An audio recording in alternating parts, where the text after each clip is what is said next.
Hello दोस्तों, स्वागत है आपका हमारे यूट्यूब चैनल पढ़ाई सेंटर में। मैं आपका साथी मनीष कुमार। दोस्तों, मैं आज आपके लिए टॉप करंट न्यूज़ में लेकर आया हूँ सरयू नहर राष्ट्रीय परियोजना से जुड़े हुए तथ्य।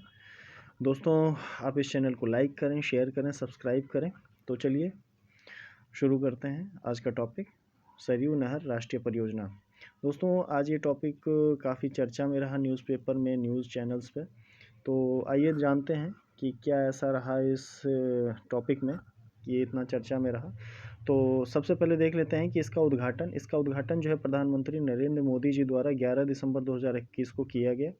हसुआ डोल गांव, बहराइच, उत्तर प्रदेश का जिला बहराइच का हसुआ डोल गांव है, वहां से इन्होंने प्रधानमंत्री मोदी जी ने इसका उद्घाटन किया है। तो इससे जुड़े हुए इतिहास के बारे में जान लेते हैं और आपको अभी पता चल जाएगा कि चर्चा में क्यों रहा।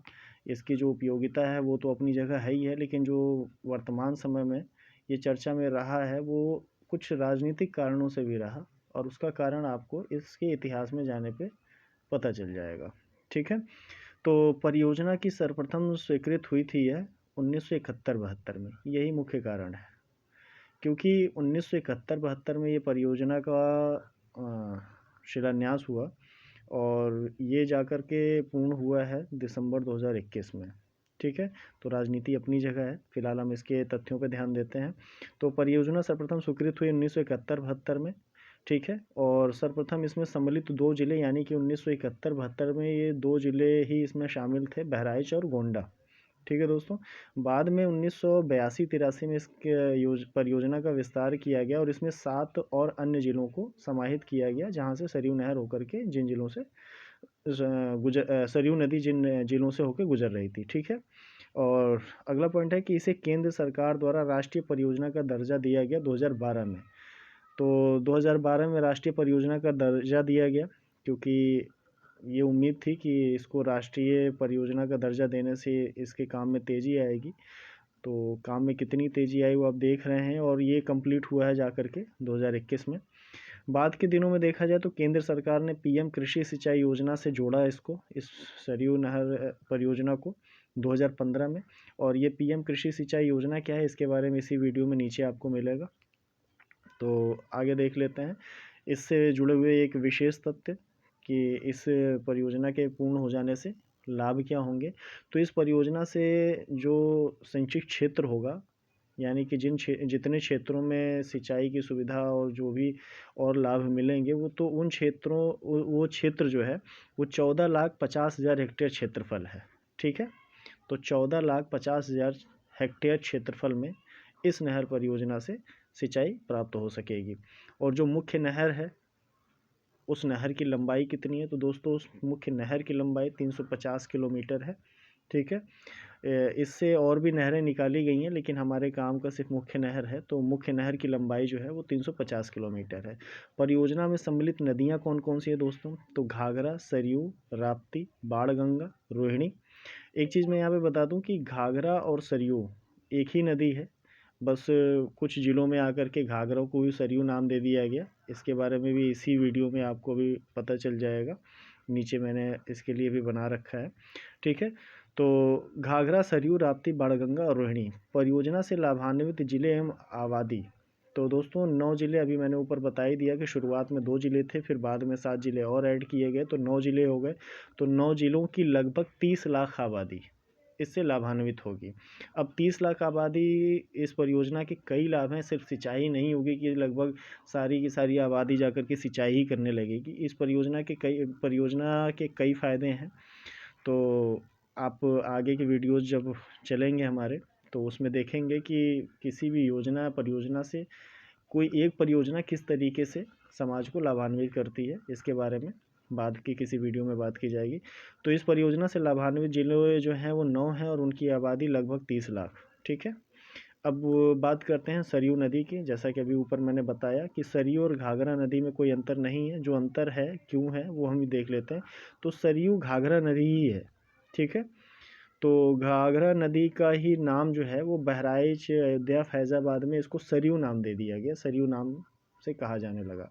और सरयू के किनारे पे बसा हुआ एक शहर, एक नगर, एक ज़िला जो काफ़ी प्रसिद्ध है, अयोध्या। ठीक है, तो घाघरा नदी का ही नाम बहराइच, अयोध्या, फैज़ाबाद में सरयू नदी है। ठीक। अब घाघरा नदी के ही उद्गम के बारे में हम यहाँ देखेंगे। तो घाघरा नदी का उद्गम जो है मापचा चुंगो हिमनद, मापचा चुंगो ग्लेशियर तिब्बत से होता है। ठीक है दोस्तों। तो पर्वतीय प्रदेश में ये नदी क्या कहलाती है? तो पर्वतीय प्रदेश में यानी देख रहे हैं कि तिब्बत से निकल रहा है मापचा चुंगो ग्लेशियर से। तो पहाड़ से जब पहाड़ी क्षेत्रों में यह नदी जब निकलती है अपने उद्गम से, तो वहाँ पर यह कहलाती है कर्नाली। ठीक है। और जब ये मैदानी प्रदेश में आती है तो मैदानी प्रदेश में नदी कहलाती है घाघरा। ठीक है दोस्तों। चूँकि ये परियोजना उत्तर प्रदेश में है, तो इस परियोजना का और इस नदी का उत्तर प्रदेश के पॉइंट ऑफ व्यू से देखना ज़्यादा बेहतर रहेगा। तो देखते हैं कि उत्तर प्रदेश में घाघरा नदी प्रवेश करती है तो लखीमपुर और बहराइच की सीमा बनाते हुए। तो कल को अगर आपको कोई किसी एग्ज़ाम में क्वेश्चन मिल जाए कि लखीमपुर और बहराइच की सीमा कौन सी नदी बनाती है इन दो ज़िलों की, तो घाघरा नदी बनाती है। ठीक है। या फिर यही पूछ ले कि घाघरा नदी जो है किन दो ज़िलों की सीमा बनाती है, तो लखीमपुर और बहराइच। ठीक है। अब देखते हैं आगे कि काली नदी घाघरा में मिलती है कहाँ पर? तो सीतापुर में, सीतापुर ज़िले में काली नदी इस घाघरा में आकर के मिल जाती है। तो अभी तक ये घाघरा थी, अब देखते हैं इसका नाम सरयू। अयोध्या में यह नदी जब सीतापुर से आगे की ओर बढ़ेगी तो अयोध्या में जाने के बाद जो है यह नदी सरयू कहलाती है। अब अयोध्या क्या है, आप लखनऊ के आगे ही जब बाराबंकी की तरफ से देखेंगे जहाँ पर चौका नदी मिलती है, चौका घाट पार करने के वजह भी ये अयोध्या फैज़ाबाद की तरफ बढ़ती हैं, तो सरयू नाम हो जाता है। ठीक है। तो सरयू से आजमगढ़ में मिलने वाली नदी, अब ये सरयू में मिल रही है ना कि घाघरा में। तो सरयू से आजमगढ़ में मिलने वाली नदी तमसा। ठीक है। और उसके बाद जो है देवरिया के बरहज के समीप मिलने वाली नदी राप्ती नदी है। राप्ती नदी के किनारे बसा हुआ शहर गोरखपुर है और हमारे उत्तर प्रदेश के मुख्यमंत्री श्री योगी आदित्यनाथ जी गोरखपुर ज़िले से ही संबंधित हैं। ठीक है। तो इसके बाद जो है फिर ये उत्तर प्रदेश से बाहर निकल जाती है और फिर गंगा में मिल जाती है। तो आइए देखते हैं फिर अगला, प्रधानमंत्री कृषि सिंचाई योजना PMKSY। दोस्तों, प्रधानमंत्री कृषि सिंचाई योजना का मूल उद्देश्य क्या था? तो इसका उद्देश्य था कृषि का मानसून पर निर्भरता को कम करना, क्योंकि किसानों के लिए बड़ी समस्या थी कि बारिश होगी तो उनकी फसल होगी, नहीं होगी तो बारिश अच्छी तो उनकी फसल बेकार हो जाएगी। तो प्रधानमंत्री कृषि सिंचाई योजना का उद्देश्य ये रहा कि एक बेहतरीन सिंचाई सुविधा प्रदान की जाए कि मानसून पर निर्भरता कम हो जाए, हर खेत तक सिंचाई सुविधा को पहुंचाना। ठीक है। दूसरा पॉइंट है इसका। तीसरा है सुनिश्चित सिंचाई के लिए कृषि योग्य क्षेत्र का विस्तार। जाहिर सी बात है कि जब सिंचाई की सुविधा मिलती है किसानों को, तो जिन खेतों को सिंचाई की अनुपलब्धता की वजह से छोड़ दिया जाता है, जो ऐसे ही ऊसर पड़ी रहती हैं, जब सिंचाई की सुविधा प्राप्त होती है, पानी, क्योंकि कोई भी फसल बिना पानी के तो होना मुश्किल ही है, तो जब उनको पानी की सुविधा मिल जाती है, सिंचाई की सुविधा मिल जाती है, तो उन खेतों को भी वो जोतने और बोने लगते हैं, जिससे हमारी फसल की पैदावार बढ़ती है। ठीक है।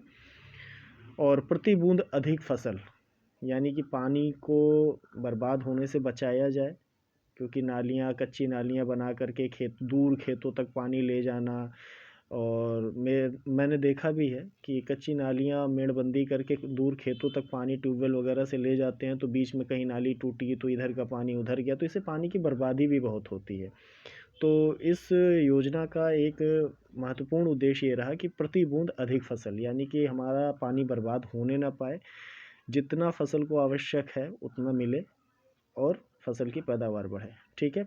तो प्रधानमंत्री कृषि सिंचाई योजना का प्रारंभ कब हुआ? तो 1 जुलाई 2015 से, और इसमें 5 सालों के लिए यानी कि 2015 से 2020 तक 50,000 करोड़ की राशि का प्रावधान किया गया था। ठीक है दोस्तों। अब देखते हैं कि PMKSY में समाहित की गई योजनाएं, कुछ योजनाएं थीं जो कृषि से ही संबंधित थीं, जो कृषि भूमि और सिंचाई से ही संबंधित थी। उनमें से कुछ योजनाओं को इस योजना में समाहित कर लिया गया, प्रधानमंत्री कृषि सिंचाई योजना में। तो वो कौन कौन सी योजनाएं थीं जो इनमें समाहित कर ली गई, आइए देखते हैं। पहला था त्वरित सिंचाई लाभ कार्यक्रम, यानी AIBP। ठीक है। दूसरा रहा समेकित वाटरशेड प्रबंधन कार्यक्रम, IWMP। ठीक है दोस्तों। तीसरा रहा राष्ट्रीय टिकाऊ कृषि मिशन कार्यक्रम, NMSA, ठीक है। और चौथा था खेत पर जल प्रबंधन, OFWM। तो दोस्तों आज का वीडियो कैसा लगा कमेंट करके ज़रूर बताएं। चैनल को लाइक करें, शेयर करें, सब्सक्राइब करें। धन्यवाद।